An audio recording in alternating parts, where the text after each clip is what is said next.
La Gran Colombia. Como la victoria sobre España era cada vez más evidente, los líderes de Venezuela, Colombia y Panamá convocaron a un congreso en Angostura, Venezuela, en febrero de 1819, acordando articularse en una república unitaria que se conocería como la Gran Colombia. Después de ser ratificado como presidente en agosto de 1819 y habiendo dejado a Santander como vicepresidente a cargo de la Gran Colombia, Bolívar viajó al sur para liberar a Ecuador, Perú y Bolivia. Cuando Ecuador fue liberado en 1822, se unió a la Gran Colombia. En 1821, en el marco del Congreso de Cúcuta, se dio vía libre a una nueva constitución. Esta carta política de corte centralista estatuye un gobierno conformado por un Congreso bicameral de representación popular, un presidente y un Tribunal Supremo con 5 magistrados. También garantiza la libertad de los hijos de los esclavos, la libertad de prensa, la inviolabilidad del domicilio, las personas y la correspondencia, la codificación de los impuestos, las políticas proteccionistas hacia la industria y la agricultura y la abolición de la mita como institución que proporcionaba mano de obra a las haciendas. Sin embargo, las rivalidades y los celos políticos regionales progresivamente fueron debilitando la autoridad central del nuevo Estado. Los líderes venezolanos no estaban muy contentos con el estilo de gobierno impuesto por el colombiano Francisco de Paula Santander ante la ausencia de su coterráneo presidente Simón Bolívar. Así las cosas, en 1826, el general José Antonio Páez encabezó una revuelta desde Venezuela contra la Gran Colombia. Los brotes y disturbios se produjeron también en otros lugares. A su regreso del Perú en 1827, Bolívar apenas podría imponer su autoridad.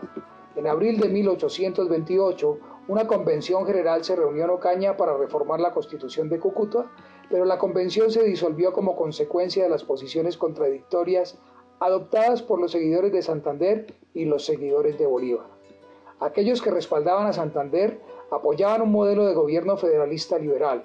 Los seguidores de Bolívar, por su parte, apoyaban una forma de gobierno más autoritario y centralizado, y muchos, especialmente los de Bogotá, pidieron a Bolívar asumir sus funciones hasta que considerara prudente convocar a un nuevo cuerpo legislativo para reemplazar al actual Congreso.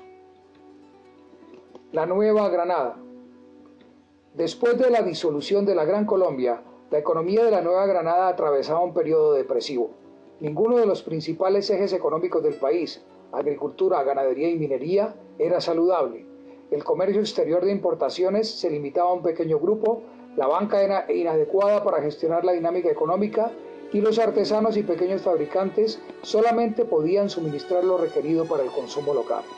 A pesar del deseo y la necesidad de cambio, la Nueva Granada mantiene vigente la figura de la esclavitud, el impuesto sobre las ventas y el monopolio estatal sobre la producción y el comercio de tabaco y alcohol. Los problemas que enfrentaba el país, el descontento de los grupos liberales que percibieron en el manejo político un modelo de corte monárquico y el deseo de los militares por el poder culminó con la caída del orden constitucional y la instalación en 1830 de la dictadura por 8 meses propiciada por el general Rafael Urdaneta. Sin embargo, después de la muerte de Bolívar en diciembre de 1830, dirigentes civiles y militares abogaron por la restauración de la autoridad legítima. Urdaneta se vio obligado a ceder el poder a Domingo Caicedo como presidente legítimo. En octubre de 1831, Caicedo convoca a una comisión para redactar una nueva constitución para la Nueva Granada. Culminado el proceso de redacción de la nueva Carta Política en 1832, esta limita el poder de la presidencia y amplía la autonomía de las subdivisiones administrativas regionales a las que se les denomina desde ese momento departamentos. Santander asume la presidencia en 1832 y es sucedido en 1837 por su vicepresidente José Ignacio de Márquez. El caudillismo y el regionalismo se erigen como elementos clave en la política nacional en un país con ciudades pequeñas, un estado débil y una población semifeudal, caracterizada por grandes terratenientes que obraban con un tipo de relacionamiento similar al de patrón-cliente. Durante la administración de Márquez, las divisiones políticas en el país llegaron a un punto de ruptura. En 1840, las ambiciones políticas de algunos gobernadores de departamento, la debilidad constitucional del presidente y la supresión de algunos monasterios católicos en Pasto crearon las condiciones necesarias para la provocación de una guerra civil que terminó con la victoria de las fuerzas del gobierno liderado por el general Pedro Alcántara Herrán. Este triunfo llevó a Alcántara Herrán a la presidencia de las elecciones de 1841. En 1843, su gobierno estableció una nueva constitución que preveía una mayor centralización del poder. En 1845, Tomás Cipriano de Mosquera sucedió a Alcántara Herrán. El caudillismo que había caracterizado las administraciones anteriores como instrumento importante en la práctica política disminuyó durante su administración. El gobierno de Mosquera propició el ascenso económico y político de los comerciantes, artesanos y pequeños propietarios. Mosquera propició también la liberalización del comercio y condujo a la Nueva Granada por la senda del comercio internacional, fortaleciendo la exportación de bienes primarios.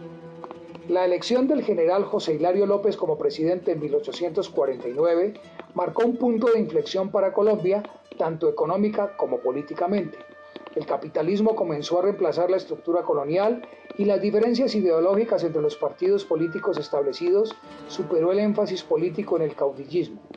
En 1850, el gobierno de López instituyó un programa de reforma agraria y la abolición de la esclavitud. Con el fin de permitir el acceso a la tierra de un mayor número de propietarios, el programa de reforma agraria levantó las restricciones sobre la venta de tierras de resguardo, produciéndose como resultado el desplazamiento de indígenas hacia los centros urbanos, en donde se convirtieron en mano de obra excedente. En 1851, el gobierno puso fin al monopolio estatal sobre el cultivo del tabaco y el comercio y declaró la separación oficial entre la Iglesia y el Estado.